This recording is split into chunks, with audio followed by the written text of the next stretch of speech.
안녕하세요. 박미수 원장입니다. 항상 구독해 주시고 좋아요를 눌러주셔서 진심으로 감사드립니다. 오늘은 지금 먹는 약을 당장 중단해야 하는 경우라는 주제로 말씀을 드리겠습니다. 한국인은 무척 많은 약을 먹고 있습니다. 많은 통계조사에서도 좀 심하다 싶을 정도로 남용, 가용하는 것으로 나타납니다.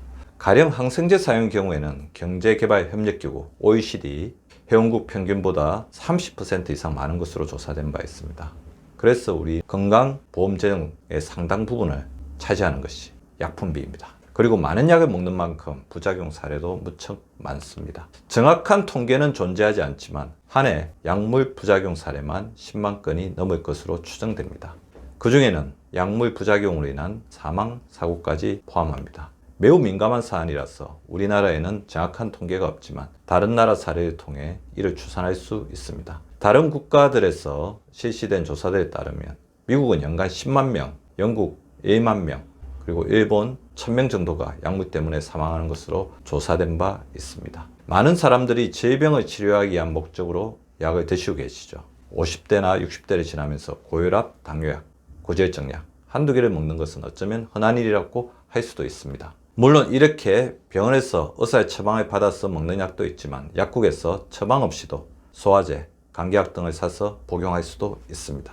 여기에다 자신의 건강을 개선하기 위해 드시는 건강기능식품까지 합치면 하루 한 주 동안 먹는 약의 양이 무척 많아질 것입니다. 그 중에서 오늘은 의사의 처방을 받아서 복용하는 처방약과 처방 없이 복용하는 일반 의약품을 사용해서 특히 주의해야 할 점들에 대해서 말씀을 드리겠습니다. 약은 우리 몸의 특정 부위에 작용해서 효과를 내는 특성을 가지고 있습니다. 그런데 효과가 강력한 만큼 그에 따른 부작용도 만만치 않죠. 그런데 여기서 먼저 알아야 할 사실은 약의 오남용과 부작용에는 차이가 있다는 사실입니다. 오남용은 그야말로 본인의 실수나 착오에 의해 생기는 것인 반면 부작용은 어떤 증상을 치료하거나 개선하기 위해 사용하는 약물이 어떤 사람이나 조건에 따라 만들어내는 부작용이기 때문입니다. 오남용에 의한 증상이 본인의 실수라면 부작용은 본인의 실수 없이도 얼마든지 생길 수 있는 일입니다. 또 약의 종류에 따라 나타나는 부작용도 무척 다양합니다. 어떤 약을 먹었을 때 어지럼증이나 소화불량, 변비, 근육통이 나타날 수 있고 어떤 약은 간기능, 신장기능 이상까지 일으킬 수 있습니다. 물론 간기능 이상이나 신장기능 이상이 있는 경우 그것이 심하게 나타난다면 아예 약으로 허가를 받지 못할 것입니다. 그래서 모든 약물은 임상연구를 진행하는 것이고 약물의 효과만큼이나 부작용이라는 안정성 측면에서도 굉장히 세심하게 조사를 하게 됩니다. 안전하지 않은 약물은 시험을 통과할 수 없습니다. 그래서 대부분 어떤 질환에서 이 약물이 가져다 주는 효과가 부작용보다 훨씬 크고 확실할 때 의약품으로 허가를 받는 것입니다. 반대로 치료 효과가 아무리 확실하다고 해도 부작용이 너무 광범위하고 심하다면 허가를 받지 못하는 것입니다. 이렇게 모든 약은 항상 효과와 더불어 부작용이 존재하는 것이고 이는 오남용에 의한 부작용과는 분명한 차이가 있는 것입니다. 어찌 보면 약물 부작용은 이 약이 꼭 필요해서 어쩔 수 없이 복용해야 하다 보니 감수해야 할 부분이기도 합니다. 물론 오남용 부작용과 약의 실제 부작용의 경계가 불분명할 때도 많습니다. 가령 소화가 안 될 때 우리는 자주 소화제를 복용합니다. 어찌 보면 증상에 맞게 약물을 사용한 것이지요. 그런데 사실 스트레칭이나 걷기를 통해 소화불량을 해결할 수 있는 상황인데 편하게 약을 먹어 해결하는 경우가 많을 것입니다. 이때도 여러 부작용이 생길 수 있지만 만약 그 사람이 기존에 복용하던 약이 있다면 훨씬 더 심한 부작용이 생길 수가 있습니다. 실제로 여러 약물을 함께 먹었을 때는 약물 상호 간의 충돌 현상이 나타나며 부작용이 단일 약물 복용보다 훨씬 심해질 수 있습니다. 이 문제도 매우 중요한 건강정보이므로 다음 기회에 잘 정리해서 구체적인 내용을 말씀드리기도 하겠습니다. 이렇게 많은 약물을 동시에 복용하는 것을 폴리파머시라고 합니다. 특히 중년 이후 신진대사, 건강기능이 떨어지는 고령층에 자주 나타나는 현상입니다. 문제는 이런 폴리파머시가 매우 심각한 부작용을 초래할 수도 있고 장기적으로는 수명을 크게 단축한다는 연구 결과까지 있습니다. 어떤 증상 때문에 약을 먹는데 그 약의 부작용이 나타나 그 부작용을 치료하는 또 다른 약을 처방받는 일이 이어질 수 있습니다. 이를 처방이 계속해서 이어진다는 점에서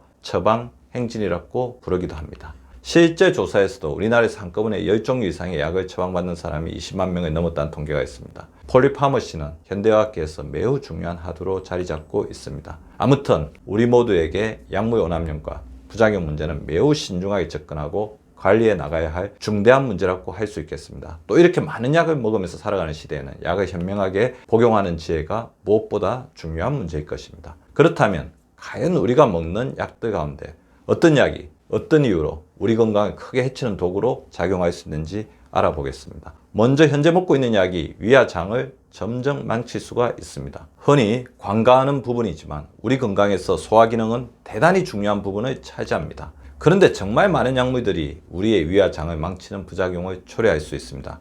그 중에서도 특히 우리 위와 장을 망치는 약이 있는데요. 어떤 약이 우리 위와 장을 망치는 주범일까요? 네, 그렇습니다. 바로 위산 억제제입니다. 우리나라 사람들은 위기능이 혹사당하고 떨어지기 쉬운 생활 환경에서 살아갑니다. 위식도 역류나 위염같이 위산이 우리를 공격하는, 위산이 과도하게 분비되는 질병에 노출되기 쉽습니다. 우리는 스트레스가 굉장히 많고 식습관도 불규칙하고 헬리코박터에 노출되기 쉬운 문화를 가지고 있습니다. 따라서 어느새 한국인에게는 위산 억제제는 필수적인 약으로 자리 잡았습니다. 물론 의사의 처방에 따라 꼭 필요한 경우에 복용하는 것은 문제를 일으키지 않겠죠. 하지만 자신의 임의대로 이 약을 구입해 지나치게 복용하는 분들도 무척 많습니다. 근데 잘 생각해보면 우리 몸에서 위산이 나오는 분명한 이유가 있을 것입니다. 몸에 들어온 음식을 소화, 분해, 흡수하기에 꼭 필요한 것이 바로 위산입니다. 또 위산은 우리 몸에 들어오는 음식에 묻어 있거나 남아있는 세균, 바이러스, 불순물을 살균하는 역할도 담당하는 매우 중요한 분비물입니다. 이렇게 위에서 외부 세균, 바이러스가 제거되어야만 소장이나 장에 존재하는 장내 세균 생태계가 건강하게 조화롭게 유지될 수 있습니다. 특히 소장에 세균이 가행정식하는 문제,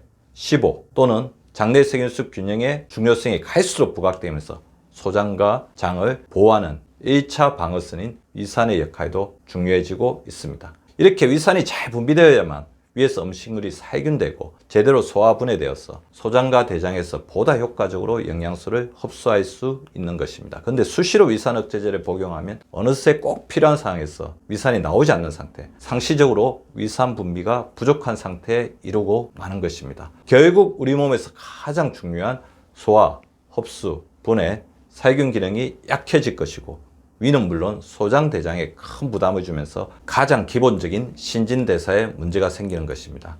따라서 지나친 위산 억제제 사용으로 인해 위산 분비 기능이 떨어지는 것을 막아내는 일은 무척 중요한 건강수칙이라고 할 것입니다. 또 최근 점점 심해지는 약물 부작용 문제가 약에 대한 의존도가 점점 심해지는 현상입니다. 우리가 약을 사용하는 방식은 약이 우리 몸에 들어갔을 때 나타나는 현상들을 이용해 질병을 제압하거나 개선시키는, 이를테면 2차적 이득을 통해 건강을 도모하는 방식인데요. 다시 말해 약이 몸에서 일으키는 작용을 통해 신체 기능을 되찾거나 높이는 방식으로 약을 활용하는 것이죠. 그런데 약을 통해서 건강을 찾겠다는 생각이 강해지고 계속 이를 따르다 보면 결국에는 약에 심리적으로 의존되는 약물 의존 상태에 이르고 맙니다. 이는 건강한 식생활과 스트레스 관리, 숙면, 운동을 통해 건강을 정진하는 본래의 정도와는 많이 멀어진, 다시 말해 왜곡된 건강신념이라고 할 수 있습니다. 약물 의존 상태에 이르게 되면 해당 약물을 먹지 않으면 불안하고 스트레스가 심한 상태에 빠지고 맙니다. 다시 말해 심리적 검단 증상에 빠지고 마는 거죠. 또 약물 의존이 심해지면 정작 매우 필요한 증상에는 약이 제대로 약효를 발휘하지 못하는 약물 내성의 상태가 찾아올 수도 있습니다. 대표적인 것이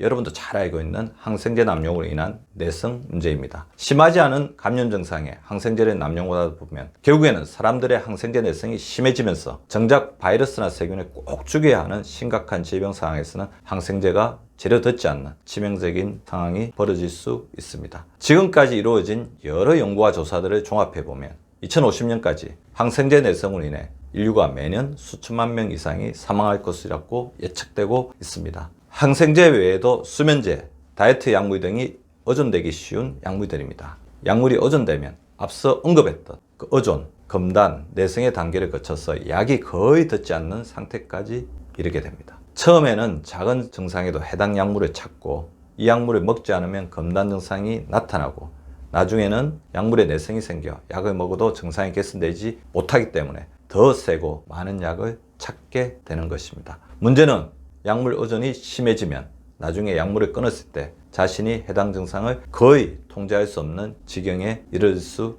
있다는 점입니다. 가령 식욕을 억제해주는 다이어트 약물에 의존하면 다이어트 약을 끊었을 때 식욕을 도저히 참지 못해 다시 살이 급격하게 찌는 요요사항에 이를 수 있습니다. 그리고 우리가 흔히 놓치는 문제로 약을 먹다 보면 어느새 우리 몸에 정상적인 기능을 잃게 된다는 점이 있습니다. 약을 먹는 동안에는 일시적으로 증상이 개선되고 치료되는 것 같지만 이를 계속 반복하면 내 몸에 존재하는 스스로 회복되는 힘, 자연 치유력은 고갈되고 맙니다. 대표적인 약으로 변비약, 소화제, 이뇨제 등이 있습니다. 이들의 약을 지나치게 많이 쓰면 우리 몸의 소화, 배쇄 기능이 떨어져 변비와 소화불량, 부종 등이 갈수록 심해지는 것입니다. 변비약에 지나치게 의존하게 되면 나중에 소화장애는 물론 항문 가렵근, 무력증이나 장운동 감소 등이 점점 심해져 변비약 없이는 변을 보지 못하는 상태에 이를 수도 있습니다. 그 중에는 장 운동이 거의 멈춘 것 같은 상태가 빈발하면서 응급실이나 병원을 수시로 찾게 되는 경우도 많은데요. 변비약 복용을 최소화하면서 수면 섭취, 충분한 수분 섭취, 걷기, 스트레칭, 스트레스 해소 등을 통해서 장 기능의 회복과 활력을 도와야 할 것입니다. 너무 힘들 때 한두 번 변비약을 복용하는 것은 괜찮지만 습관적으로 조그만 불편해도 수시로 변비약을 먹는 이만은 삼가야겠습니다. 특히 최근 이뇨제 사용에 대해 꼭 주의를 드리고 싶은 점이 있습니다. 최근 이뇨제를 다이어트 목적으로 사용하는 분들이 무척 많아졌습니다. 이뇨제를 복용하게 되면 체내 수분이 빠져나가면서 일시적으로 체중이 줄어드는 착시 효과가 일어납니다. 하지만 이는 수분이 빠져나간 것이지 결코 지방이 분해된 것은 아닙니다. 이뇨제 복용을 중단하면 바로 체중이 제자리로 돌아갈 뿐만 아니라 관성작용에 의해 살이 더 급격히 찌는 경우가 허다합니다. 물론 부종이 너무 심하다, 너무 소변을 보지 못한다면 의사의 처방에 따라 이뇨제를 꼭 써야겠지만 의사의 처방 없이 함부로 이뇨제를 다른 목적으로 쓰는 것은 반드시 재고해야 할 일입니다. 물론 이뇨제 같은 경우는 혈압약의 주요한 약재로 사용되기 때문에 혈압약을 드시는 분들이 의사가 이뇨제를 사용해 줬다면 그걸 충실히 잘 드셔서 심장으로 가는 부담을 줄여주는 것은 또 필요한 일이겠죠. 또 약의 잘못된 사용으로 심한 반동 증상이 나타날 수 있다는 점입니다. 대표적인 약물이 혈압약입니다. 혈압약은 의사의 지시에 따라 꾸준히 복용해야 합니다. 그런데 자신의 임의대로 혈압약을 중단하거나 정해진 복용법을 따르지 않는 경우가 많습니다. 그렇게 되면 그전까지 잘 조절되던 혈압이 갑자기 급격하게 오르면서 치명적인 상황까지 이를 수 있습니다. 혈압약 외에도 고지혈증 약, 당뇨약 등은 의사의 처방을 무시하고 자신의 임의대로 사용했다가는 낭패를 보기 십상인 약들입니다. 수시로 병원을 찾아 의사와 긴밀하게 협조하면서 정확한 복용 방법을 따라야 하는 것입니다. 제가 왜 이런 일이 자주 나타나는가 관찰해보면 혈압약을 먹고서 수치가 좋아지면 자신이 치료되었다고 착각하는 분들이 많기 때문이었습니다. 그런데 이는 약을 통해 혈압이 조절된 것이지 고혈압이 완치된 것은 아닙니다. 자칫 혈압 수치가 좋아졌다고 약을 중단했다가는 급격한 반동이 나타나면서 오히려 증상이 심각하게 악화되는 상황에 이를 수도 있습니다. 고혈압이나 당뇨, 고지혈증 치료제들은 이 병이 생긴 원인을 찾아서 고쳐주는 약이 아닙니다. 이 질병 때문에 생기는 각종 불건강한 증상을 조절하고 합병증을 막아주는 목적으로 사용되는 약제들입니다. 그러니 질병의 원인이 사라지지 않은 이상 약을 중단하면 바로 증상이 나타나면서 심하게는 다시 약을 써도 잘 듣지 않는 상황에 이를 수도 있는 것입니다. 그리고 이런 질병에 의해 나타나는 증상들 역시 우리 건강과 생명에 중대한 위험 요소이기 때문에 이런 증상을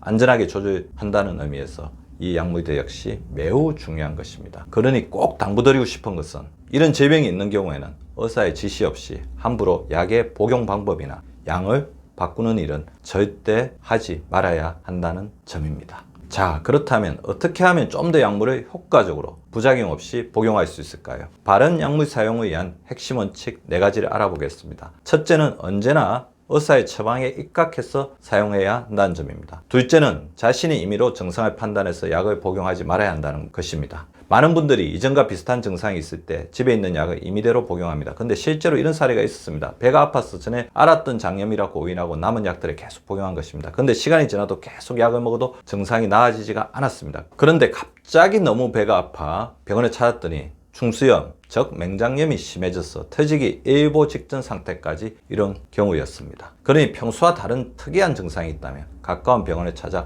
의사에게 진단받는 원칙을 꼭 따라야 하는 것입니다. 그리고 자신에게 꼭 필요한 약이 아니라면 차츰 줄여나가는 노력 역시 중요할 것입니다. 물론 항암제나 고혈압약, 류마티스 관절염 약처럼 의사의 상의 없이 함부로 줄이거나 중단해서는 안 되는 특수약물도 있습니다. 그런 약은 반드시 처방을 따라 철저히 복용해야 하지만 가벼운 증상이나 자연치유력으로 대신할 수 있는 증상에 약물을 쓰는 일은 차츰 줄여나가야 할 것입니다. 약보다 중요한 것은 자신의 자연치유력을 키워 질병을 이기는 것입니다. 약에만 의존하기보다는 건강한 생활 습관과 삶의 질 관리를 통해 약물에 의존하지 않는 자세가 중요합니다. 물론 이 역시 주치의와 긴밀한 의논과 협조하에서 이루어진다면 가장 이상적인 일입니다. 오늘은 당신이 지금 먹는 약을 당장 줄여야 하는 이유라는 주제로 말씀드렸습니다. 혹시 자신의 약물 사용 습관에는 문제가 없는지 잘 살펴보시고 약보다는 자연치유력을 중시하는 태도를 가져보시기 바랍니다. 약도 슬기롭게 사용할 때 약효가 제대로 발휘됩니다. 슬기로운 약물 사용으로 건강하고 행복한 삶 지켜나가시기 바랍니다. 감사합니다. 구독과 좋아요는 박미수 박사 TV를 지속시키는 생명력입니다. 많이 구독해 주시고 좋아요를 눌러 주시기 바랍니다. 항상 감사드립니다.